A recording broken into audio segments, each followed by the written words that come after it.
क्या पश्चिम बंगाल में uniform civil code यानी यूसीसी लागू होने जा रहा है? अगर ऐसा है तो मुस्लिम पर्सनल लॉ पर इसका कितना असर पड़ेगा? क्या निकाह, तलाक, विरासत और खानदानी मसलों के रुख बदल जाएंगे?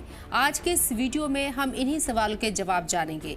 पश्चिम बंगाल में बीजेपी सरकार बनने के बाद कई अहम फैसले लिए जा रहे हैं। अब रियासती हुकूमत असेंबली में यूनिफॉर्म सिविल कोड यानी यूसीसी बिल पेश करने जा रही है। अगर ये बिल पास हो जाता है तो गुजरात, उत्तराखंड और असम के बाद पश्चिम बंगाल यूसीसी लागू करने वाला चौथा राज्य बन जाएगा। दरअसल पश्चिम बंगाल विधानसभा चुनाव से पहले बीजेपी ने अपने मैनिफेस्टो में वादा किया था कि हुकूमत में आने के बाद रियासत में यूसीसी लागू किया जाएगा। अब सरकार उस वादे को पूरा करने की तरफ आगे बढ़ रही है, लेकिन सबसे बड़ा सवाल ये है कि यूसीसी आखिर है क्या?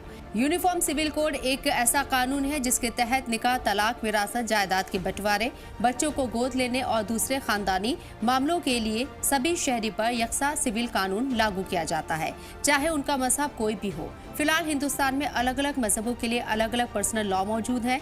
मुस्लिम कम्युनिटी के लिए भी निकाह, तलाक, विरासत और दूसरे खानदानी मसलों से जुड़े अपने मजहबी और कानूनी प्रोविजन है। यूसीसी लागू होने की दफात में इन मामलों के लिए यकसा कानूनी ढांचा लागू किया जा सकता है। हुकूमत का कहना है कि यूसीसी का मकसद तमाम शहरियों के लिए यकसा कानून को यकीनी बनाना है। वहीं इस मामले पर मुल्क में लंबे वक्त से बहस चल रही है। अब सबकी नजरें बंगाल असेंबली पर लगी हुई हैं कि ये बिल किस तरह से पेश होता है, उसमें क्या प्रोविजन शामिल किए जाते हैं और इसका आम लोगों, खासकर मुसलमानों पर क्या असर पड़ता है।